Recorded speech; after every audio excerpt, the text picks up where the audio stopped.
Hola, saludos a todos, ¿cómo están?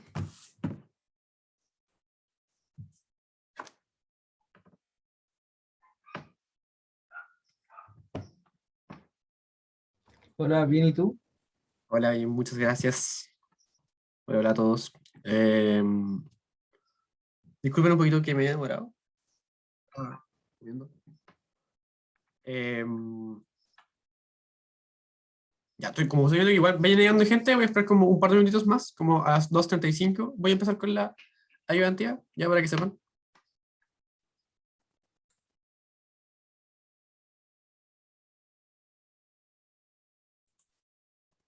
Eso.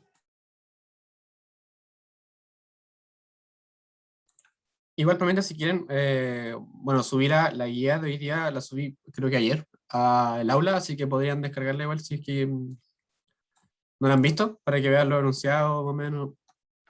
Porque saben que a veces se me olvida leerlos mientras, bueno, no, hombre, no saben, pero a veces se me olvida leerlos cuando vamos en live, ¿entiendes?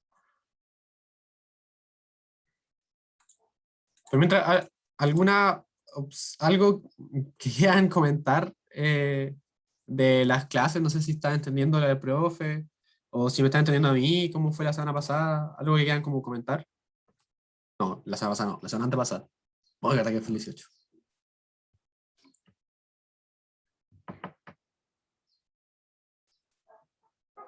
Tengo miedo con el certamen. ¿Cuándo es el certamen? ¿A todo esto? En 2 semanas. En 2 semanas. Ya. Y ahora están viendo equilibrio en 3D. No creo que alcance a entrar a estructuras, que debería ser la materia que debería empezar a ver ahora. Pero ya veo que el profe está un poco atrasado con lo que él debería estar haciendo. Así que no creo que entre. Eh, sí les voy a recomendar de que unos 3 o 2 días antes hagan ejercicios, porque no es un ramo que hay que estudiar tanto como, o es que no sé la materia, porque la materia igual es como sencilla, es como al final sumar fuerzas, sumar momentos igual a cero, pero sí, sí, cuando uno se relaja mucho y dice como, esta weá es 110, por lo general llega el día del certamen y le va mal. Ser el primero, porque pasa eso mucho, de que uno sale de 110 diciendo como, ya, eso es fácil, llegas al primer certamen y es como, esto no es tan fácil. O no te da el tiempo, más que nada. Eh, entonces, eso. Igual les recomiendo que, por último, unos 3 días antes se pongan a hacer ejercicios. Digo 3 días antes, suponiendo que no tengan tiempo antes. Si tienen tiempo para ir estudiando como semana a semana, mejor todavía. Pero igual asumo que quizás este ramo sea tan importante para ustedes. Para estar bien para el certamen, bueno, ustedes saben que les dejé como todos los materiales en esa carpeta de OneDrive. Les dejé como todo el material de semestres anteriores. Entonces, igual ahí hay, como decirlo, están las guías, como que más se parecen a las que hago yo, y también están los precertámenes que suelo hacer como antes de cada certamen. Entonces, quizás unos 5 días antes del certamen yo mando también una guía como con ejercicios que se va a parecer un poquito al certamen. Y también están las de los años pasados, así que podrían ir haciéndolas. En todo caso, yo trato de hacer esto como las garantías de la dinámica más o menos de certamen, como con los ejercicios como de ese tipo. Así que yo creo que en realidad como suena como un referente, pero podrían, con lo que les entrego, creo que les alcanza como para estudiar bien el ramo, sabiendo que está con lo de años pasados más lo de ahora. Eh, Creo que les alcanza para estudiar y quedar preparados. Si quisieran más material, obvio que siempre pueden revisar los libros. Y dentro de eso, el libro, el Merriam, creo que es el mejor para estudiar, porque tiene los ejercicios más complejos o más parecidos a lo que buscan los profes, por lo general. El VIR es un libro muy básico, en realidad. Y ese es un problema que tiene. Es un libro muy básico para lo que, mm, lo que después sale en los certámenes. Pero eso sería como mi recomendación. No es, espero que les sirva. Pero claro, como les digo, como hay ayudantía hace 4 semestres condensados en una carpeta, quizás sea suficiente para estudiar como de esas guías. Y eso. Ya, ahora sí voy a empezar con la ayudantía de hoy día. Espero que hayan descargado las clases de ejercicios de certamen. La verdad es que No lo sé, porque este profe igual ya asumió hace un rato el ramo, pero como que todavía no lo conozco tanto como su forma de trabajar, como que no me ha quedado muy clara. Eh, pero creo que no suele hacer eso. Creo que no suele hacer como una clase antes del certamen, por ejemplo, que haga como solamente ejercicios de tipo certamen, creo que no. De todas formas, de hecho es poco común en cualquier ramo como de carreras que vayan a tener, como que los profes dejan de hacer eso. De repente en mate o en física, sí, pero ya después como que no es muy común que lo hagan. Entonces, yo diría que no, quizás. Eh, pero quizás si se sienten asustados antes del primer certamen, pueden decirle como, profe, ¿podríamos dejar una clase para esto? Y él haga algo, o me pide a mí que haga algo, y ahí ya cambia, ahí así se puede hacer. Porque sí no tiene interés en realidad en dejarlos como a la deriva. Como que el semestre pasado el certamen uno fue muy malo en notas, y ahora como que dijo al comienzo del semestre como que quiere que como apoyar más. Entonces, si ustedes se lo piden, quizás lo haga. Ahora sí, voy a empezar entonces con la guía. Primero les voy a mostrar la guía, como a grandes rasgos. Yo sé que varios la descargaron. Eh, Vamos a hacer 4 ejercicios. Voy a tratar de hacer quizá un poquito de énfasis en los primeros 2 y después en el último. ¿Ya? Si no alcanza el tiempo, me voy a saltar el tercero. Eh, ¿Por qué los primeros 2? Porque están en 3D, básicamente por eso. ¿Y por qué este me saltaría? Porque no está en 3D. Y este sí es un poquito más de... Este tipo, de hecho, este lo saqué de un certamen. No, no saqué de un certamen, lo saqué de un libro. Pero a mí me tocó en un certamen, entonces probablemente sea más de nivel certamen este que este otro. ¿Ya? Eh, Eso, en el primero es sobre, entre comillas, equivalencia de fuerza. Nos van a pedir que encontremos varias descripciones de la fuerza de tensión que hay entre A y B, que es una fuerza de tensión de 3 kilonewtons, perdón, y nos van a pedir primero describirla como un vector, después determinar el momento que ejerce sobre O, y se dan cuenta hay una distancia, ¿no es cierto?, entre el punto O y el punto en que se aplica la fuerza. Entonces, se puede decir como radio cruz T, R cruz T. Entonces, podemos encontrar un momento y eso es lo que vamos a querer encontrar. Y también nos dicen que determinemos el momento de esta fuerza sobre, y determinar la proyección de esta fuerza sobre la línea AO. Sobre esta línea, nos van a pedir que proyectemos esta fuerza. O sea, ¿qué componente de esta fuerza se proyecta sobre la línea AO?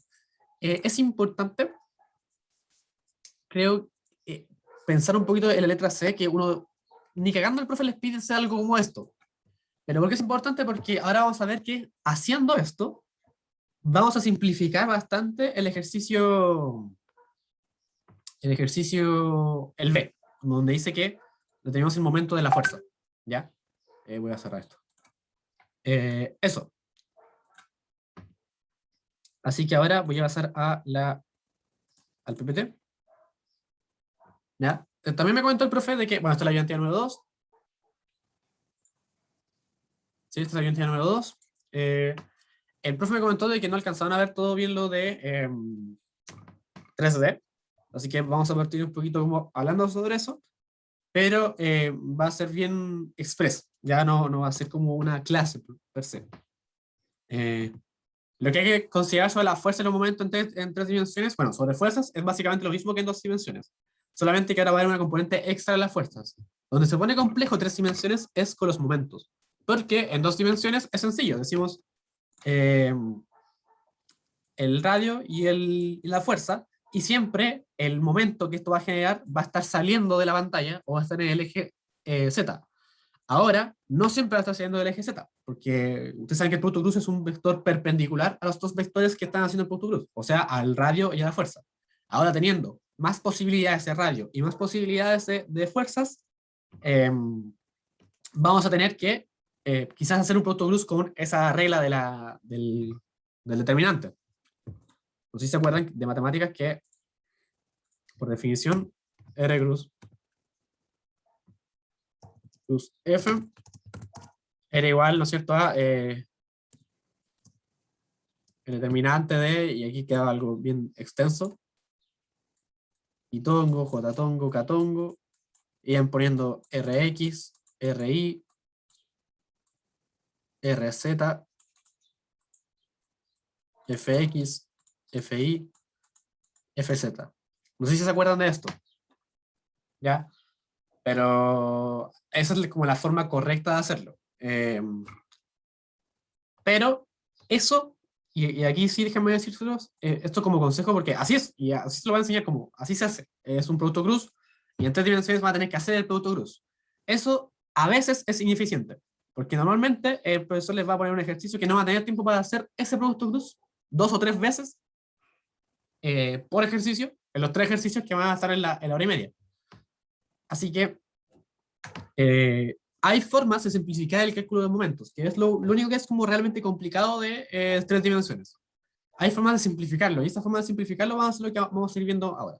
De todas formas, creo que tengo un video de ayudantía asincrónica, en esa carpeta que hice como asincrónicos, donde se explica también eso, por si quisieran verlo. Y si no está, lo voy a hacer.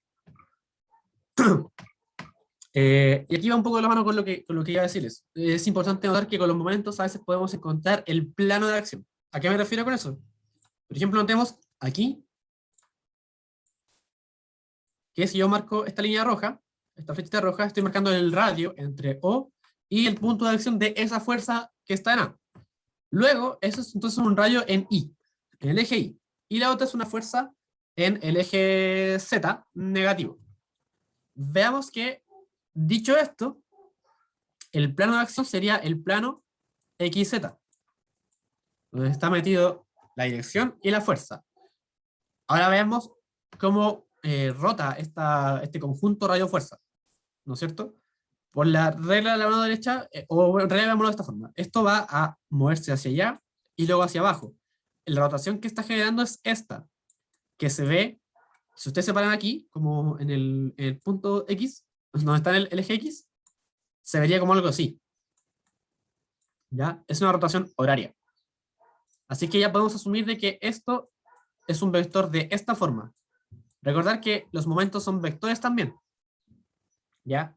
Aunque se suelen dibujar como así, como con la flechita, y le ponen la rotación, para distinguirlos entre los vectores momento y los vectores fuerza, pero también es un vector, ¿ya? Así que también va a tener una componente X, Y y Z. En este caso ya sabemos que esa fuerza me genera un momento solamente ahí, y la otra fuerza me genera un momento ¿dónde? El plano de acción es una fuerza que está en Z, y este otro vector sería como algo así. Que si se dan cuenta de una componente Y y una componente X. Bueno, entonces si el vector resultante tiene que ser, perdón, tiene una componente X, Y y Z.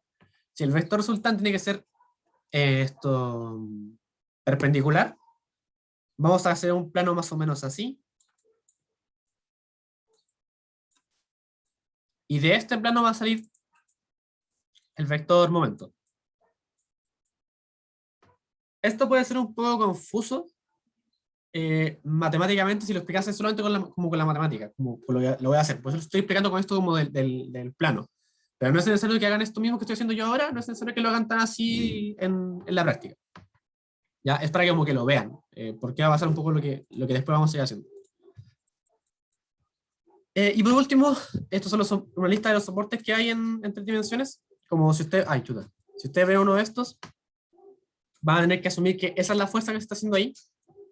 Cuando tenemos el cable es solamente una incógnita porque es solamente una fuerza, conocemos su dirección, que es la dirección del cable, una superficie lisa o un rodillo es solamente una fuerza normal entre el rodillo o el soporte o la superficie que está en contacto, y luego estas cosas.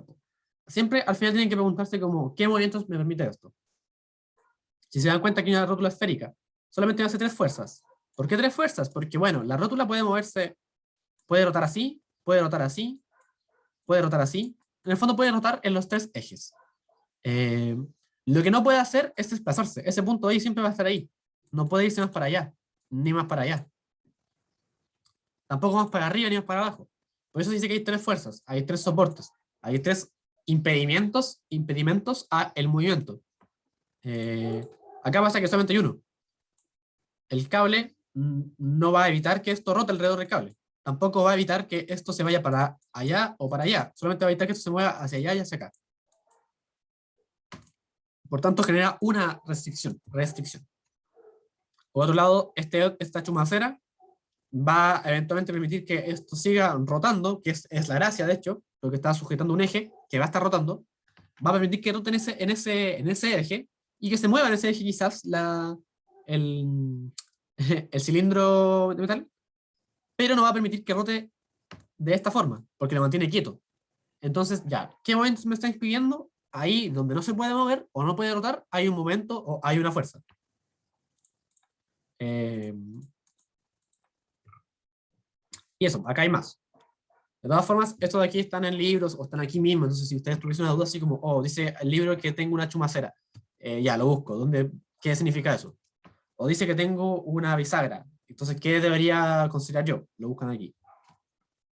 Eh, Eso es toda la introducción. Para equilibrio, es lo mismo que en equilibrio de 2T, vamos a decir siempre sumatoria de fuerzas, chuta, un segundo. Ahí sí. Vamos a decir sumatoria de fuerzas igual 0 y sumatoria de momentos igual 0. Pero ambos son vectores, así que en total tendríamos 3 ecuaciones por aquí y 3 ecuaciones por acá. Vamos a tener 6 ecuaciones. Quiere decir esto de que si tenemos más de 6 incógnitas, probablemente nos falta un dato, que tendríamos que deducirlo por la geometría o por quizá alguna condición, pero en rigor podemos resolver hasta 6 incógnitas solamente con la ley de Newton. ¿Ya? Que no se me olvide eso también.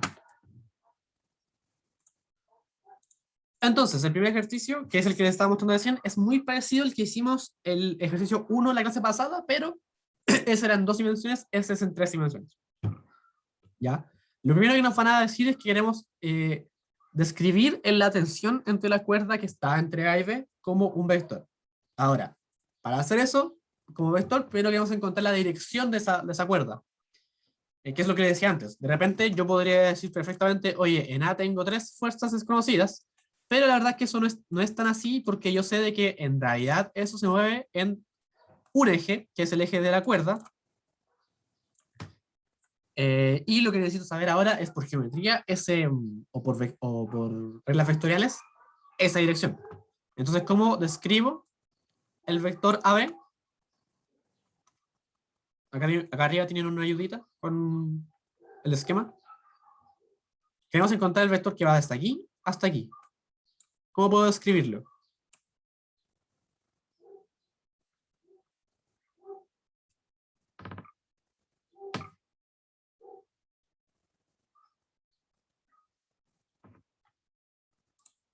O sea, OB menos AB. Ya, ¿está compartiendo el PDF? Gracias por decirme que estaba compartiendo solamente el PDF. Voy a gustar como me habían dicho antes, porque estaba dejando la cagada. Todo lo que dije antes lo estaba diciendo. ¿Se ve ahora la presentación? Ahora sí. Ya, bueno, pero díganme, sí, como, oye, disculpa, estás compartiendo otra cosa. Si no entienden, porque si no, yo no me doy cuenta. Eh, ya, eso es lo que le decía, de que los momentos son vectores igual que las fuerzas. Le mostré esto para que viéramos como, ya pucha, aquí sí, espero que se entienda ahora. Le decía, aquí está el vector radio, acá teníamos un plano, de este plano salía el momento, entonces, y después con la otra fuerza que está un poquito más abajo, teníamos esto. Otro plano aquí, y de aquí sale el momento. ¿Ya? Ese es el concepto con el cual vamos a trabajar ahora para simplificar un poquito el cálculo de momentos, aunque también lo vamos a hacer como por el producto cruz y el determinante de la matriz y todo eso. Y acá están las tablas con las soportes o uniones que les van a decir a ustedes como, ya, ¿cuántas fuerzas tiene entonces esta cosa? De repente como que tenemos una cuerda, tenemos una unión que no sabemos ay, no sabemos cuánto soporta, ¿ya? Y aquí está lo que le decía, por ejemplo, oye, está lento este computador. Acá está lo que decía, por ejemplo, esta rótula que está aquí, esa, no permite movimiento ni para acá, ni para acá, ni para arriba. Lo que sí permite es que ese tubito rote en X, en Y, o también si quisiera en Z. Por eso no genera momentos. Y la reacción son solamente fuerzas, porque no permite que se mueva, que se desplace, pero sí permite que rote en todas direcciones. Distinto de este, que no permite ni que rote, ni que se desplace en dos direcciones, en Z ni en Y. Pero sí permite que rote y se desplace en la dirección del eje, o del cilindro. ¿Ya? Eso es lo que le estaba explicando hace un poquito. Y acá está lo que decía del ejercicio. Alguien me decía que para describir entonces el vector AB, y acá estaba la ayuda que les decía también, como de los vectores. Para describir esto, debería escribir OB menos OA. Veamos un poquito. Si escribo OB menos OA es esto, así que veamos el negativo. El negativo quedaría así, ¿no? Como algo, no, sería así. Ahora lo voy a correr para acá. Y claro, viendo esto, el vector resultante se parece bastante a AB. La otra opción sería decir OA menos OB. Pero para hacer eso, yo estaría diciendo entonces, ya, este es OB, entonces el negativo sería así. Si yo lo muevo y lo pongo acá, si se dan cuenta, ya estoy teniendo un vector bastante distinto. O sea, en realidad ni tan distinto, es solamente el mismo, pero al revés. Iría de B hasta A. Y lo que yo quiero es que vaya de A hasta O. Así que lo que necesito es este rosado que está aquí. El cual es entonces OB menos OA. Dicho esto, vamos a calcularle. Ojo, yo les marqué aquí esta cosita. ¿Por qué lo habré hecho?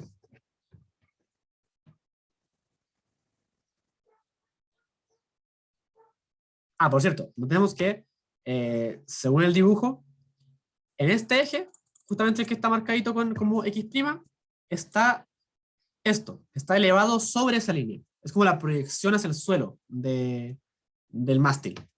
¿Ya?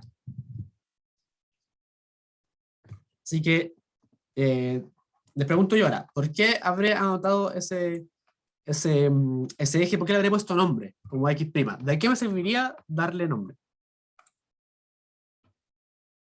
Facilitar la escritura del vector, perfecto. Esa es la idea. Vamos a primero escribir el vector OA, chanfle, OA como un vector con dependencia entre X y, o sea, perdón, entre X' y Z.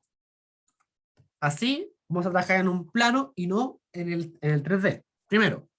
Después vamos a decir ya, entonces cómo escribo X' y de ahí ya todo vuelve a cambiar un poquito.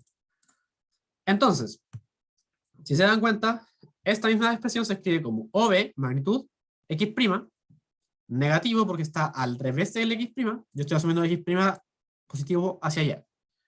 Así que en la dirección negativa de X', la magnitud OB.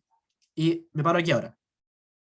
Luego a eso le resto, entonces, el vector OA, que si se dan cuenta es coseno de 60, que es el adyacente entonces, porque vamos a dibujar el triangulito ahora. Ahí está el triángulo. Es un triángulo rectángulo sobre un plano. El coseno me va a dar su adyacente, la parte de abajo. Coseno de 60 por OA más seno de 60 por OA, que sería la parte de acá arriba, la parte en Z. Y el eje Z yo no lo he cambiado, sigo trabajando con el mismo eje Z de antes. Lo que roté fue el suelo. ¿Ya? Me moví esto, pero el resto no lo roté. Así que sigue siendo K. ¿Ya? Ahora, entonces de esta forma puedo describir mi vector. Luego lo único que tengo que hacer para escribir el vector realmente con las variables X, Y y Z, que me estaba pidiendo el ejercicio, lo único que me queda por hacer es decir, ya, perfecto. Entonces, X', ¿cómo lo escribo? En función de los otros vectores. Y si se dan cuenta ahora, o si lo hacemos, vamos a dibujar un triangulito nuevo, distinto. Ahí, ahí, no, eso no. Ahí sí, y ahí. Si se dan cuenta, tengo una componente en X y una componente en Y. La componente en X es esta, porque está de hecho sobre el eje X, y la componente en Y es esta, porque es paralela a Y. Así que cuenta como una componente en Y. ¿Ya? Porque también puedo hacer la suma de vectores como un paralelogramo, así. Y que la proyección entre ambos sea eso. ¿Ya? Entonces, esto de aquí, si esto es 35, esto es seno de 35, y esto es coseno de 35. Por tanto, en la dirección X' es coseno de 35y más seno de 35j.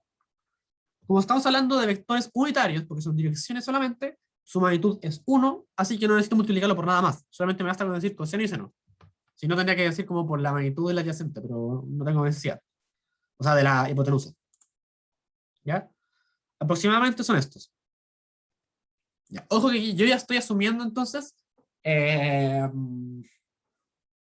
estoy aproximando, porque estoy diciendo cuánto vale coseno y seno, que no es lo mismo que cuánto vale realmente, sino que estoy aproximando su valor.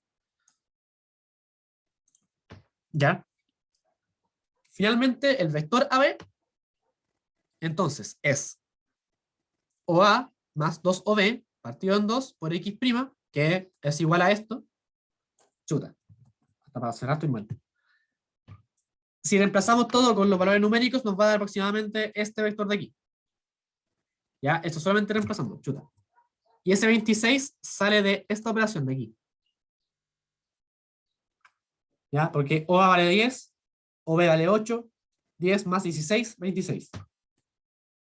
Por otro lado, este OA vale 10, partido en 2 por la raíz de 3, que es el seno de 60.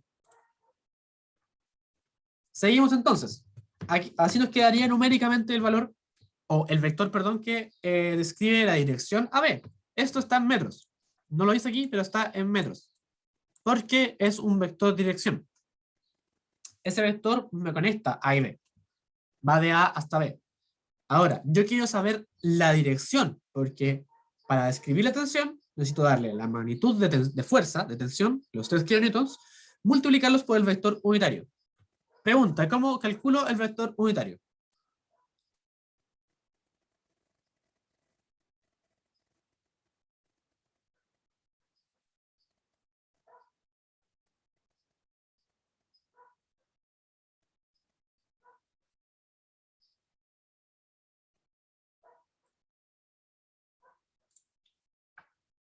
Dividirlo por su norma. Perfecto. Lo divido por su norma. Su norma no la conozco, pero la puedo calcular. Ese es cada componente al cuadrado, la raíz cuadrada de la suma de todos esos. O sea, 10.66 al cuadrado más 7.41 al cuadrado más 8.66 al cuadrado. Y saco a toda esa suma la raíz cuadrada y tengo 15.6. Haciendo esta suma me va a dar, chuta, me va a hacer. Me va a dar un vector, pero ni siquiera es necesario que lo calcule porque a mí me importa después ahora este vector director multiplicarlo por 3. Así que mejor lo calculo todo de una. Y calculo 3 por 10.66 partido en 15.6. Más, menos 7 por 3 por dividido en 15. Y así sucesivamente para encontrar este vector. ¿Ya? Hasta aquí lo que hicimos fue encontrar la tensión entre A y B como un vector. ¿Ya? ¿Por qué por 3? Porque enunciado. Voy a ver si puedo compartir como todo. Dígame si se ve ahora el PDF. Acá está. Dice la tensión del cable es de 3 kilonewtons. Por eso. Porque nosotros ya sabíamos el módulo de la tensión. Así que para descubrir la fuerza, decimos dirección por magnitud. Y la dirección la concluimos de encontrar el vector AB y luego sacarle solamente la dirección. Y ahora vamos a volver entonces al PPT. ¿Se ve la presentación de nuevo? Sí se ve. Ya, perfecto. Ahora lo que vamos a hacer va a ser entonces descubrir el momento que genera este vector en O. Aquí está lo que les decía antes. Fíjense cómo dibujé el momento. Primero, eso sí, voy a calcular el momento por la norma del vector, o sea, de la matriz, ¿no es cierto?, del producto cruz y todo el cuento. Pero ya veamos más o menos dónde debería estar. Yo antes describí el vector, o la dirección, perdón, X', para ponernos sobre dónde estaba el vector OA. Pero si se dan cuenta, toda la acción de este par dirección y fuerza está en un plano el cual está sobre X' y Z. O sea que por necesidad, el vector momento va a salir de este plano. La única forma de que salga de este plano es que vaya a la dirección Y'. Ahora, ¿positiva o negativa? Bueno, veamos cómo rota esto. Es una vector hacia allá de dirección y luego una fuerza hacia allá. La rotación que generas es esta.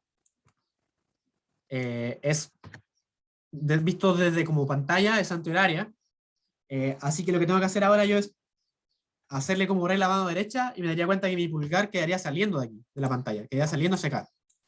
Pero esa flecha roja, en este plano, sería la dirección negativa de Y'. ¿Se entiende eso?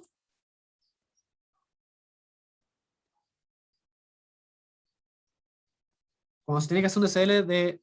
sí, pueden dibujar aparitos. Sí, por supuesto, pueden dibujar aparitos. Lo que tiene que estar en un DCL de un cuerpo rígido son las distancias. Por esto mismo, porque importa la distancia. Así que en cuanto sean como concordantes o concurrentes con la... No, cuando concuerde en el fondo su DSL con las distancias relativas entre los puntos de las fuerzas, está perfecto. Si hacen a palitos o no, da lo mismo. Ahora, ojalá dibujen el cuerpo, porque eventualmente para la parte de cinemática o de dinámica van a tener que conocer también la inercia del cuerpo. Pero no tiene por qué ser idéntico. Y obvio que nunca va a jugar el profe si acaso saben dibujar o no. Eso da lo mismo. ¿Ya? Pero sí tiene que tener más o menos la forma del cuerpo, porque, claro, por lo que les digo, después van a tener que calcular la inercia. Pero después, eso es para después. ¿Ya? Esto por ahora no es un DSL, eso sí. Lo que estoy haciendo yo aquí ahora es solamente como graficar, poner los vectores sobre el cuerpo para que sepan más o menos con qué estamos trabajando. Les digo entonces de que tengo tanto la dirección como la fuerza en el mismo plano, que es el plano X', Así que desde ahí sale la fuerza, y si se dan cuenta, entonces necesariamente este vector momento tiene que estar en el menos Y'. Y si tiene que estar en el menos Y', ¿qué significa eso? De que no tiene componentes X', ni tampoco tiene componentes Z. Ahora, X' sí tiene componentes X e Y, porque, porque se compone por ¿no es cierto?, por el coseno de 35 y el seno de 35. Esto quiere decir de que Y' sí tiene también componentes X y Y, por lo mismo que le estaba diciendo antes. Se puede escribir como una componente X y una componente Y. Así que, para resumir, el vector momento, o lo que quiero que quede claro, el vector momento que nos dé de calcular esto debería ser un vector que tenga componente mx y mi. Esto es lo más importante. Si tiene mz, sería sospechoso, porque debería dar 0 eso. Ahora, veamos si realmente da 0. Este es el vector, entonces, posición. De R a OA. Ya se escribe de esta forma. Ahí está tal cual escrito, pero en el fondo proviene de hacer lo mismo que estábamos haciendo antes. Como de decir, ya, es que es una cantidad de X', una cantidad de, más una cantidad acá, y luego le sumo, ya, pero X' es una cantidad en X y una cantidad en Y. Entonces, avanzamos. El momento es el producto cruz. Se calcula así, ¿no es cierto? Digo, perfecto, mantengo el primero, mantengo este, y hago producto cruzado. S por S menos S por S.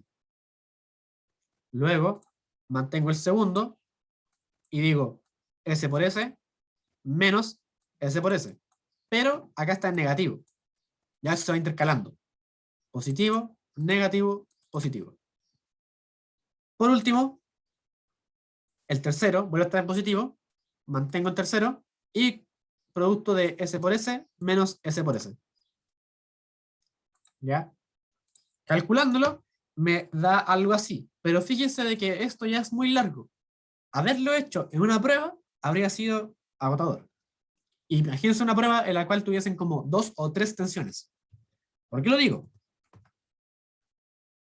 Ahora aquí está lo que les decía recién. Notamos que, que como expongo sobre un plano, entonces necesariamente está afuera el momento, es perpendicular al plano.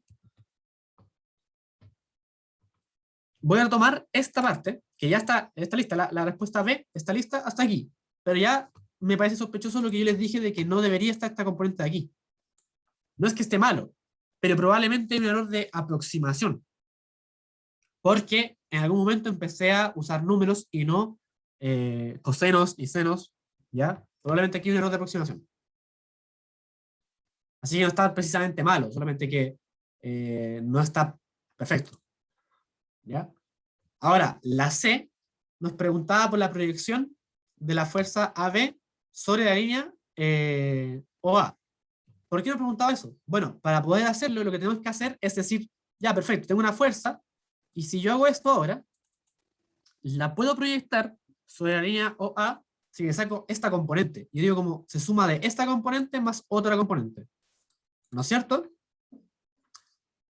Esta segunda componente, que va a ser la perpendicular por un tema de simplicidad, va a ser la única que me va a generar el momento.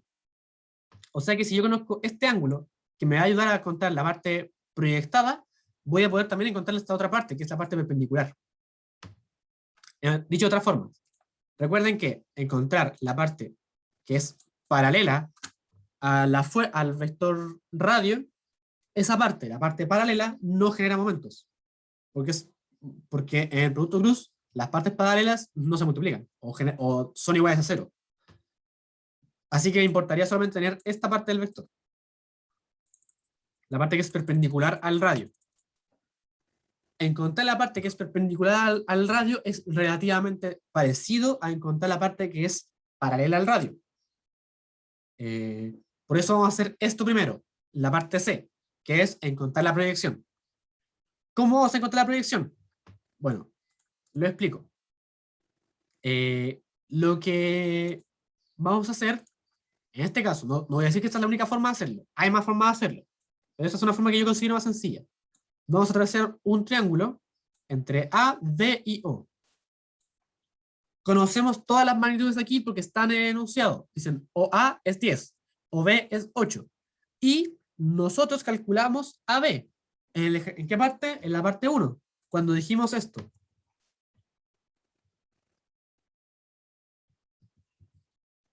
Aquí dijimos que la magnitud de AB es 15.6 metros. Dicho esto, si ahora yo vuelvo más adelante, acá puedo decir entonces, acá tengo 15.6, acá tengo 10 y acá tengo 8. ¿Ya? ¿De qué me va a servir esto ahora? Yo puedo plantear un teorema del coseno, matemática, para encontrar ese ángulo, que es el ángulo que me importa. Ustedes me dirán, oye, pero ese ángulo no es el mismo que tú me habías escrito antes, cuando teníamos este triángulo. Son triángulos distintos. Sí, son triángulos distintos, pero este triángulo, el que está marcado en azul grande, en azul grueso, es el único triángulo que es tan sencillo de escribir, porque ya tengo todo listo. Tengo o A, o B y lo otro. Si yo marco esta parte perpendicular, no sé cuánto vale esa distancia. Y el teorema del coseno sí aplica para este triángulo. No para el, o sea, para el otro triángulo también, pero aplica para este. Y eso no quiere, si se dan cuenta, no importa que yo ponga esta línea perpendicular acá, porque sigue, perdón, perpendicular aquí, porque sigue manteniéndose el ángulo teta. ¿Están de acuerdo conmigo en eso?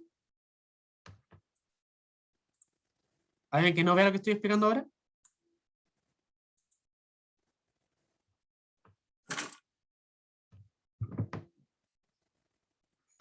Ya, voy a seguir entonces.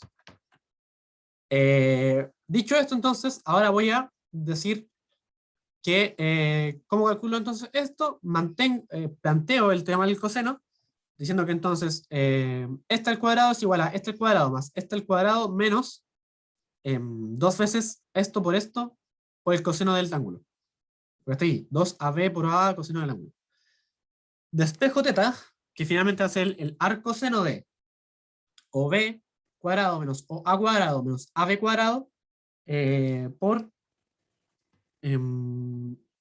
partido en, perdón, 2AB o A. ¿Ya? Lo calculo, me da un ángulo de 26.5. Eso quiere decir que el ángulo θ que está ahí es 26.5, más o menos. Y desde aquí, yo puedo decir que entonces la proyección o la componente paralela a la dirección OA va a ser la magnitud de la fuerza por el coseno de eso. ¿Por qué? Porque ya vieron el dibujo que hice anteriormente. Está lento esto. Ay, lo cambio una vez de slide y después me va al carajo. Está muy lento mi PC.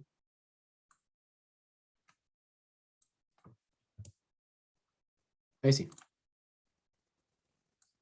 Este es el triángulo. Chuta. Acá tengo el ángulo de 90. Tengo hipotenusa, que sería T. Tengo esto. Y tengo esto otro. Así que por el coseno me da el paralelo, que es el que yo busco. Digo, por 3 por coseno entonces, magnitud por el coseno, me va a dar la componente de esta fuerza que es paralela al radio OA.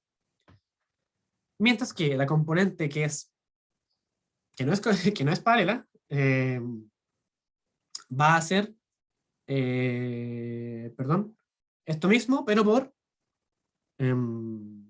seno, 3 por seno, ¿ya? Así que, ¿cómo vamos a calcular el producto cruz? Vamos a decir simplemente que es perdón, la multiplicación de sus magnitudes, 3 por 10, no, o A, así, 3 por 10 por el seno, que sería como 30 por el seno de 26.5, y a esto lo vamos a multiplicar por el vector donde sabemos que está este, este momento, que les dije que era el menos y tongo, y prima. Pero y prima, a su vez, es, por descripción, chuta, esto de aquí. Así que este es el vector, este es el vector momento real. Y si se dan cuenta, es muy, pero muy parecido al otro, pero este no tiene la componente en z que les dije que no tendría por qué estar.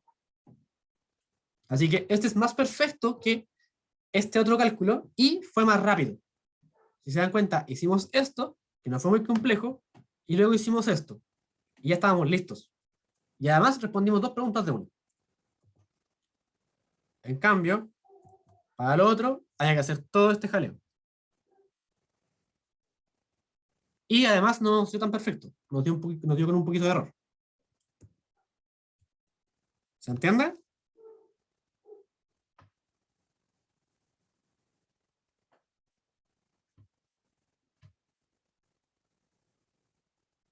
¿Cómo se entiende? Sí, sí, se entiende, se entiende. Ya, les voy a pedir que me esperen un poquito. Tengo que ir y volver. Así que por mientras los dejo con el ejercicio 2. Ahí está. Si, para que intenten hacerlo por ahora, mientras yo voy y vuelvo. Sumatoria de fuerzas es igual a 0. Es lo único que tienen que recordar. ¿Ya? Porque es estática, de un punto. Como es de un punto, no hay momentos, porque todas las fuerzas concurren al mismo punto. Así que solamente hay que sumar fuerzas en X, en Y y en Z. Ya, yo vuelvo al tiro.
Ya, volví, lo siento. Cuando se trata por aproximaciones, ¿se descuenta puntaje, como en este caso? No creo. No, para este caso, por ejemplo, del ejercicio uno no habrían descontado puntaje, porque el mecanismo que usamos para encontrar el resultado era correcto. Así que no te habrían descontado puntaje por llegar a ese momento. Pero no eso, en realidad. Pero de todas formas fue un poquito más largo. Eso es como a lo que quería llegar. A la larga era un poco más, era un poco más largo que hacer arreglos geométricos. Y desde mi como experiencia, es mejor trabajar como con la geometría para simplificar los vectores que trabajar siempre con vectores. Como decir, este vector tiene tal componente, tal componente, tal componente, le he puesto cruz con tal componente, tal componente, tal componente. En mi experiencia, eso es mucho más tedioso en la práctica que es decir, como ya de acá saco esto, saco esto, saco esto, como por la geometría. Entonces, para este es un ejercicio muy sencillo en el que nos piden solamente encontrar la magnitud de F1, F2 y F3 para mantener el equilibrio. Conocemos las direcciones de todas estas fuerzas.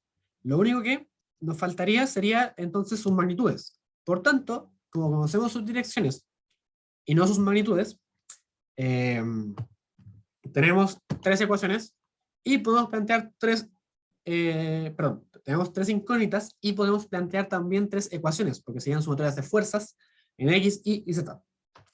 Ya, volviendo ahora al PPT, se ve esto de esta forma, como un dibujo en el que tengo entonces 1, 2, 3, 4, 5 fuerzas.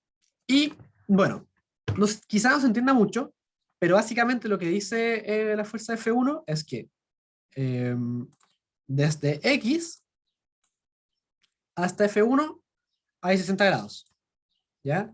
Que desde Z hasta F1 hay 60 grados y que es este Y positivo, que sería por aquí, hasta F1 hay 135 grados. Esto tenía, si no me equivoco, otro nombre, que eran como los ángulos directores, que sí le decían como el 110, me acuerdo de haberlo enseñado. Eh, en donde cada una de estos ángulos, si mal no lo recuerdo, se escribían así. Teta es igual, por ejemplo, teta sub x es igual a f sub x partido en la magnitud f. Ah, me falta algo.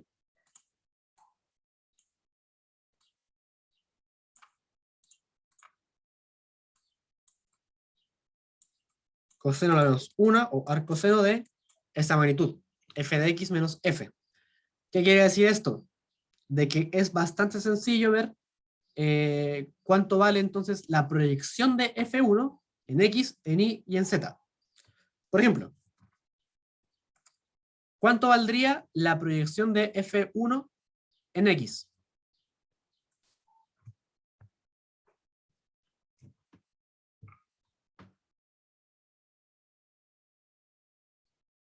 F1 por seno de 60, ¿no? ¿Por seno? Perdón, coseno. Por coseno, perfecto. F1 por coseno de 60. Ahora, ¿cuánto valdría la proyección de F1 en Y?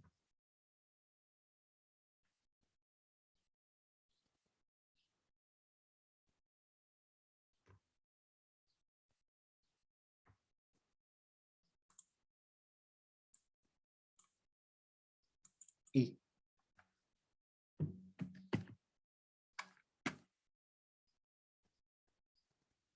Sería menos F1 por coseno de 45, ¿no?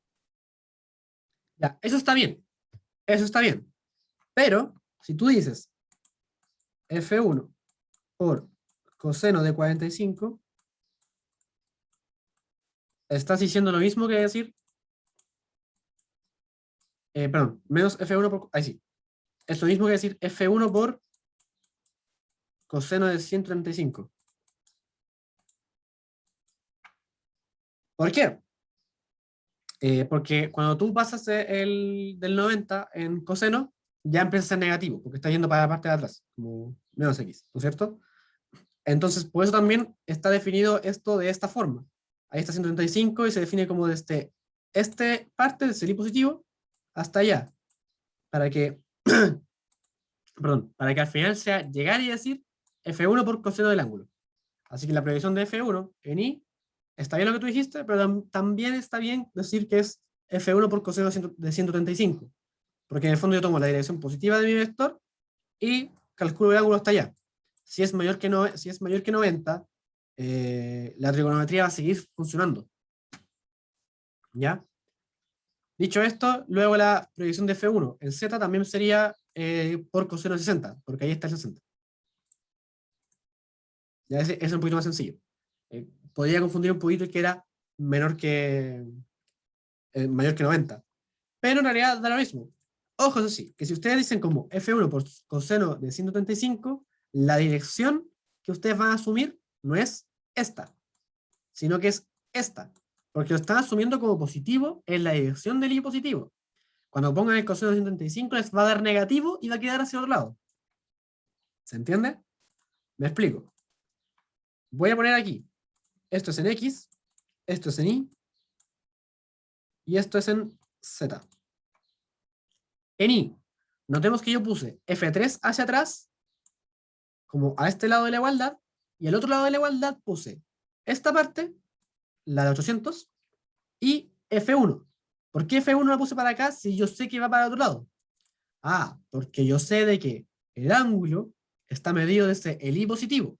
Por tanto, si es menor que 90, y yo lo sumo ahora para el lado contrario, y pongo acá F1 coseno de 135, el resultado va a estar malo, porque voy a estar teniendo finalmente una fuerza hacia el otro lado, que no es.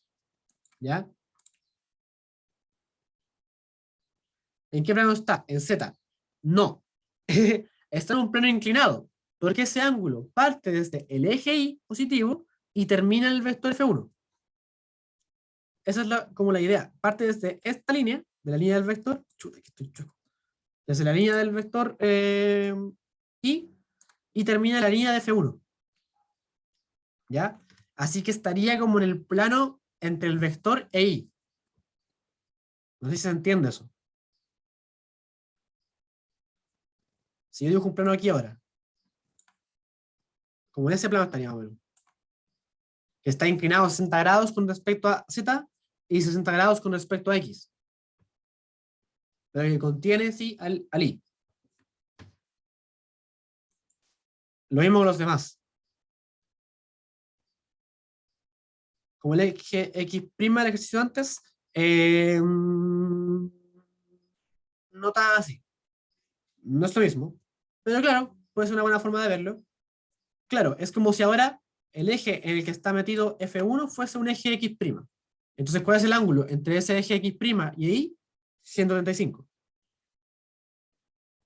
Claro, pero acá es un poquito más sencillo. Básicamente lo que estamos diciendo, lo voy a anotar como con texto, lo que esos ángulos me están diciendo es que F1 como vector se puede escribir como F1 factor de coseno de 60 y más coseno de 135 J más coseno de 60 K.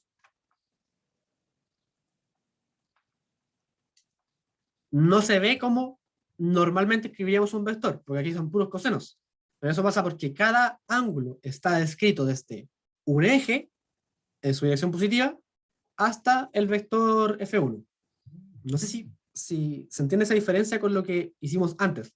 Porque antes teníamos como, si nos dieran ese vector, por ejemplo, ese rojo, y ese fuese X', y decíamos, tenemos este ángulo, que ese ángulo no llega hasta el vector. Como no llega hasta el vector, vamos a describir ese vector de una forma que se componía por una parte X y una parte Y, y ahí, claro, entraba lo de coseno y seno. Pero como en este caso, lo que tenemos son solamente ángulos que parten de un eje y terminan en el vector, es válido esto otro. ¿Por qué? Porque si yo ahora planteo un triángulo para cada vector, digo como ya, ahí está el vector, esa línea nunca va a cambiar. Ahora la voy a plantear su proyección sobre el eje X. Tengo esto y tengo esto, ¿no es cierto? Por definición yo sé que aquí debería estar el ángulo de 90 grados, porque eso es la perpendicular. Y aquí está mi ángulo como, del cual voy a sacar la trigonometría, que sería ese, el de 60 grados. Si yo tomo ese triángulo que está en rojo y lo pongo en otro lado, como en el plano, voy a tener esto.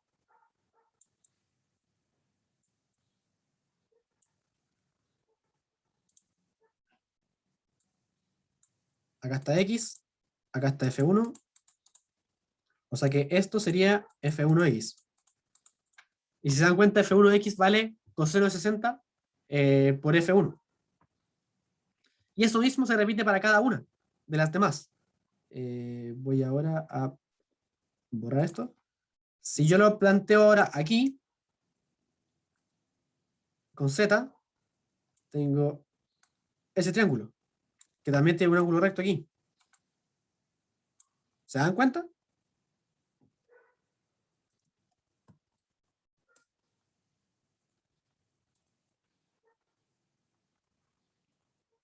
Ya, perfecto.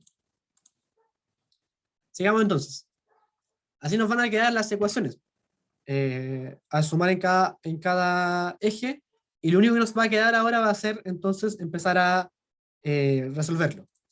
Podrían esto, como es numérico, o es mayormente numérico, podrían resolverlo con un sistema de ecuaciones en IS, o en MATLAB, o en, qué sé yo, otra calculadora inteligente. Pero haciéndolo de una forma un poquito sencilla, tendríamos esto. Tenemos F1 coseno 60 es igual a 200. Eso es en el eje Z. Y coseno de 60 es igual a 1/2, o sea que F1 partido en 2 son 200. F1 entonces son 400, al tiro. Luego, en otro eje, tenemos F2 es igual a 480, menos, decía, F2 más F1 coseno de 60. El F1 coseno de 60 vale 200. Está como aquí mismo. Ahí, ahí. Entonces, de acá tenemos F2 es igual a 480 menos 200.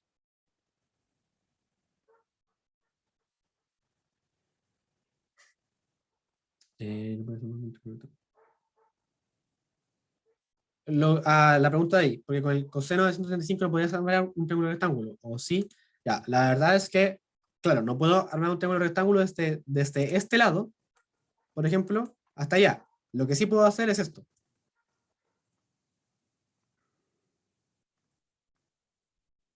De acá y para arriba. ¿Ya? Aquí están los 90 grados. Ahí está el triángulo rectángulo. Y ahora este ángulo de acá, claro, vale 45, que es lo que decía el compañero. ¿Ya? Pero ojo, que si ese vale 45 es porque este vale 135, el cual, usé yo por la definición. ¿Ya? No sé si se entiende esto, para lo que están diciendo antes. Ya, y seguimos, perdón, me pasé. ¡Ah! Entonces, desde aquí tenemos las tres ecuaciones y se pueden despejar las tres fuerzas de esta forma. Esto después igual pueden verlo con más calma cuando quieran hacer el ejercicio ustedes, si es que es lo que hacen ustedes después.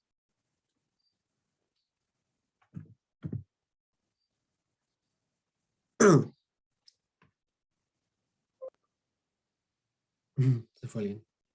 ¿Ya qué hora es? Ya, alcanzamos a hacer el último. No alcanzamos a hacer el 3, pero sí el 4. En el 4 tenemos, voy a seguir aquí un poquito para mostrar el PDF. El 4 es este, es un cuerpo rígido en el plano, en 2D, el cual nos dicen que tenemos dos discos D y E con un peso de 200 libras y 100 libras respectivamente. Si una fuerza horizontal P se aplica al centro del disco E, que se aplica al centro es bastante relevante. ¿Ya? Nos piden calcular primero que, sabiendo cuánto vale P, porque ya, veamos, de partida. Esto ya es estática, así que vamos a empezar a considerar las fuerzas que están no explícitas, sino que implícitas. Primero, sobre cada disco, vamos a considerar cada contacto. Ya tenemos un contacto, dos contactos sobre este disco. Además, su peso. Pero el peso es conocido. Tenemos dos incógnitas solamente para ese disco. Para el otro disco tenemos una incógnita aquí, otra incógnita aquí, otra incógnita aquí. Tenemos tres incógnitas. Por sí solo, no podemos resolver la condición estática del disco D, porque tiene tres incógnitas. ¿Ya? Y por más de que sea un cuerpo rígido, todas las fuerzas concurren al centro. ¿Por qué concurren al centro todas? Porque como son contactos, ustedes saben que en el círculo, si me paro en cualquier punto del círculo, la parte tangente y la parte normal van a apuntar, o sea, la parte normal va a apuntar siempre al centro. Y la parte tangente va a ser como el contacto, por así decirlo. Así que si yo aquí pongo otra esfera, por más de que tengan rayos distintos, de todas formas, la parte normal va a apuntar hacia el centro del círculo. ¿Ya? Por eso todas apuntan al centro del círculo. ¿Qué pasa si todas las fuerzas apuntan al centro del círculo? No puedo aplicar momentos. Como no puedo aplicar suma de momentos, puedo solucionar solamente ecuaciones de dos incógnitas. Dicho esto, no puedo solucionar D por sí sola, pero sí puedo solucionar E por sí sola. Y la fuerza que esté aquí es la misma fuerza que está aquí. ¿Se entiende? Ahora, antes de seguir con esto, bueno, eso. Y además luego me dicen que entonces primero me va a decir, conocemos P, calcule las normales en A, B y C. Luego me va a decir, determine P máxima tal que el disco no se mueva hacia arriba. Voy a aprovechar a preguntar al tiro. ¿Qué quiere decir de que me pidan, chavo, que me pidan que D no se mueva hacia arriba? Y que sea la condición máxima, como la condición tope de que si yo le pongo un poco más de fuerza a P, esto se va a empezar a mover hacia arriba. ¿Qué condición me está dando? ¿Qué pasaría cuando D empieza a moverse en la dirección del plano? No tiene que ver con el roce estático, pero fue una buena primera impresión. Pero no tiene que ver con el roce, tiene que ver con otra cosa.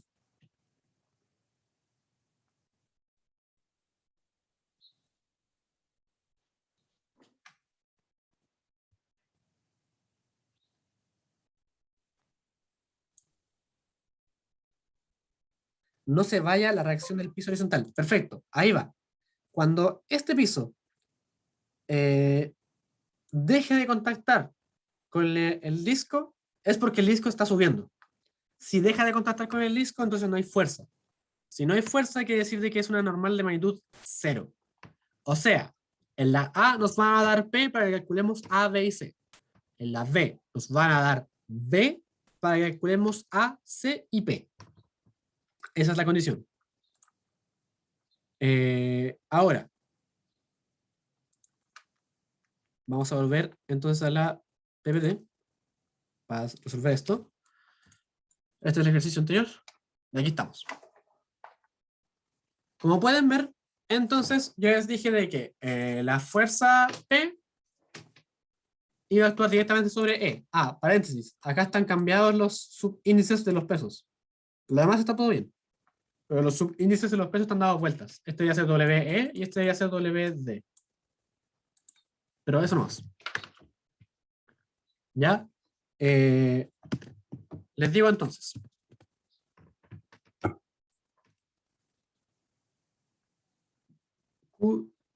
P tiene que ser igual a la componente X del contacto de la esfera. Que P tiene que ser... supongo que me está respondiendo lo que pregunté antes, como de qué incluía que no tuviera que empezar a subir. No, lo que incluía era que en el fondo la reacción normal en B desaparece, porque en el fondo esta esfera, como va a subir, va a dejar de tocar en B. Ya, entonces les digo, queremos describir primero, o solucionar primero, la esfera chica, la E, porque les dije que aquí tengo dos incógnitas, y solo dos incógnitas, ¿no es cierto? Que eran F y NC. Bueno, eventualmente si no conozco P tendría tres, Así que partiría por la otra esfera. Pero por ahora vamos a pensar que conocemos P y vamos a partir entonces con la parte E. O podríamos juntar todas las ecuaciones en un set de ecuaciones y después resolverlas dependiendo de lo que conozcamos. ¿Qué me falta de esto? Vamos a decir, conozco esto, conozco esto. No conozco F, no conozco teta. Tampoco conozco NC. ¿Qué me falta para poder resolverlo? Bueno, para resolverlo debería conocer la dirección teta. ¿Cómo la puedo conocer? Es la dirección que me va a unir este centro con este centro. ¿Por qué digan ustedes? Porque aquí está el contacto. Donde está el contacto, yo sé de que en esta esfera va a ir a buscar el centro, pero en la otra esfera va a buscar el otro centro. Así que, por lo tanto, el punto de contacto entre ambas, bueno, son esferas, entre ambos cilindros, va a ser la recta que me una los centros. ¿Ya? Y en algún punto por ahí está el punto de contacto. ¿Se entiende? Espero que sí. Ahora, ¿cómo calculo ese ángulo teta? Con el triángulo que está dibujado acá arriba, en rojo. ¿Cómo se calcula? Bueno, veamos primero de que si yo subo hasta el punto centro de E, tengo una distancia radio de E, para subir desde el piso hasta el centro de E. Luego, si yo mantengo una horizontal hasta el otro lado, como la esfera D tiene un radio mayor, también su centro está más arriba. Como su centro está más arriba, el radio E llega hasta aquí, hasta la horizontal, hasta donde mantengo esta línea. Luego para arriba solamente la diferencia entre RD y RE. Ahí está la clave. La diferencia entre RD y RE va a darme esta magnitud. Y yo conozco esta magnitud. ¿Por qué? Porque es el punto de contacto, o sea, perdón, pero es la línea que me une los dos centros y necesariamente para poder unirla, la magnitud debe ser la suma de ambos radios. Así que yo conozco cuánto vale la hipotenusa y cuánto vale el lado opuesto, perdón. Me falta solamente mi lado adyacente. ¿Será necesario calcularlo? Probablemente sí, pero también podría ser que no. Dependiendo de si acaso usamos algún coseno, por ejemplo, pero hasta acá ya tenemos el seno del ángulo teta es igual a RD menos RE partido en RD más RE. Si me piden algún coseno, voy a tener que calcular entonces el lado adyacente. Así que vamos a calcularlo igual. Conociendo el ángulo teta, puedo calcular entonces F en C. Conociendo F y NC, voy a pasar de aquí a tener 3 incógnitas a tener solamente 2, porque F la voy a conocer. Me va a quedar esa y esa. ¿Se entiende? Acá la única gracia de este ejercicio es darse cuenta de esto.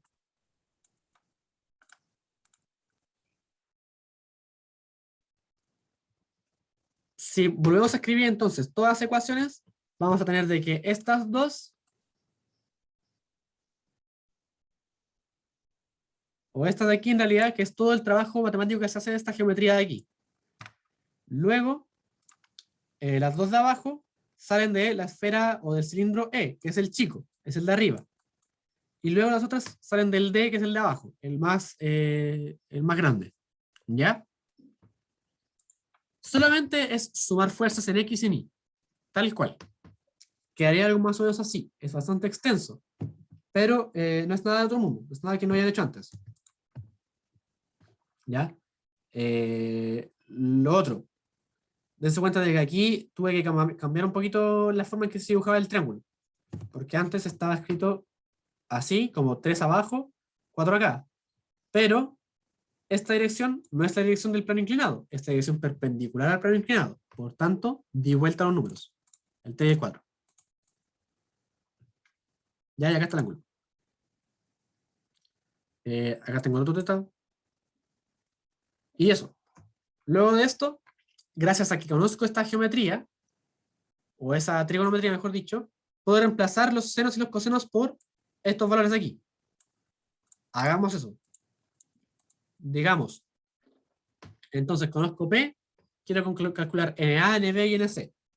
Digo, cada seno y cada coseno lo reemplazo por sus respectivas expresiones algebraicas. Luego despejo F y cambio por números. ¿Ya? haciendo eso, se da que el contacto entre medio era 204, luego puedo decir, ya, conozco F, reemplazo F acá como 204.12, esto de acá sería 1.5 menos 0, menos, perdón, 1.5 menos 1 sería 0.5, esto de acá es 1.5 más 1, 2.5, esto no lo conozco, o sea, sí, WE es un 100, finalmente NC es igual a 140, y así eventualmente, con todo lo demás. Van reemplazando, reemplazando, reemplazando, reemplazando.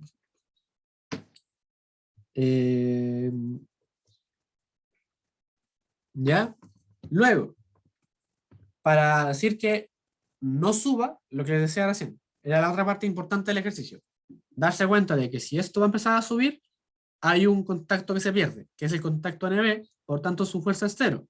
Si su fuerza es cero, ocurre todo lo que está aquí, de que ahora no conozco P, pero conozco NB.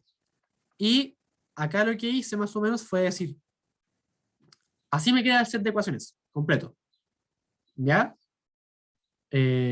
Y dado que esto de acá es P, puedo decir de que esto de acá, que está repetido, también es P. Por eso digo que esto de aquí es P. ¿Ya? Así que luego reemplazo NA, que está ahí, como algo que depende de P. Porque lo que me pedían era P, ¿no es cierto? Y me queda, por el otro lado, que cuando tengo el seno, que sería esto de aquí, lo único que puedo hacer es despejarlo como esto de aquí. Pero ojo, que sí puedo decir que esto de aquí, relacionarlo con esto de acá. ¿Cómo? Vamos a dividir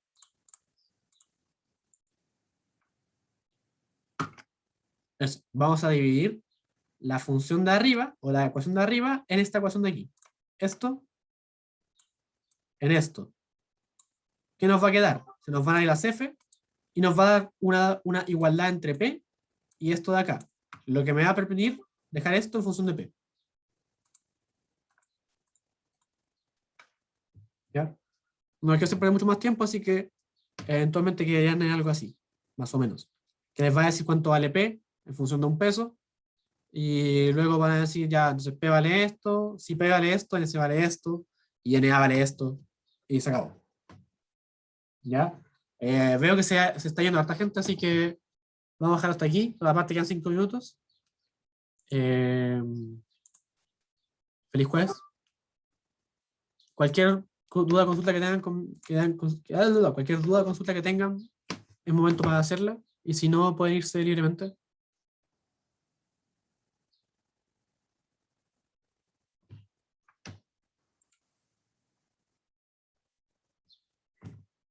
Dale, chao, gracias. Vale, chao. Nos vemos la otra semana. Chao, Pepe, cuídate. Chao.